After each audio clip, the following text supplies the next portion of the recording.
Rappelez-vous, nous sommes allés visiter les terrils de Loos-en-Gohelle pour deux raisons. La biodiversité et la formation du charbon. Sur le terril, nous avons trouvé du grès, du schiste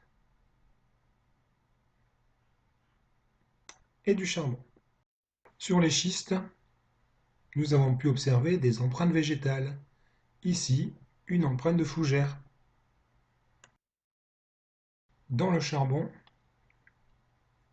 au microscope, nous pouvons constater qu'il existe des restes de bois, de spores, de fougères et de matière végétale.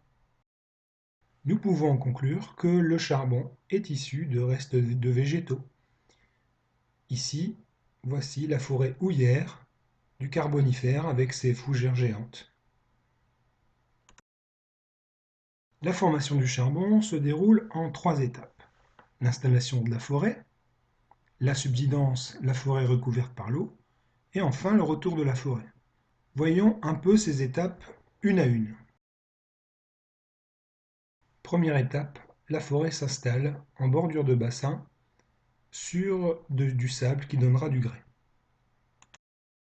Deuxième étape, la subsidence. Le tout s'enfonce, la forêt s'enfonce, l'eau recouvre la forêt. Les végétaux se décomposent à l'abri de l'oxygène. La décomposition est partielle, ça donnera du charbon. Dernière étape, la forêt revient, elle dépose de l'argile sur le charbon. La mer recule et cette forêt redonnera à nouveau du charbon. Le charbon est donc issu de l'énergie lumineuse captée par les végétaux qui, plongés dans l'eau à l'abri de l'oxygène, vont se transformer en matière organique. Cette matière organique, sous l'effet de la pression et de la température liée à l'enfouissement, va se transformer en charbon.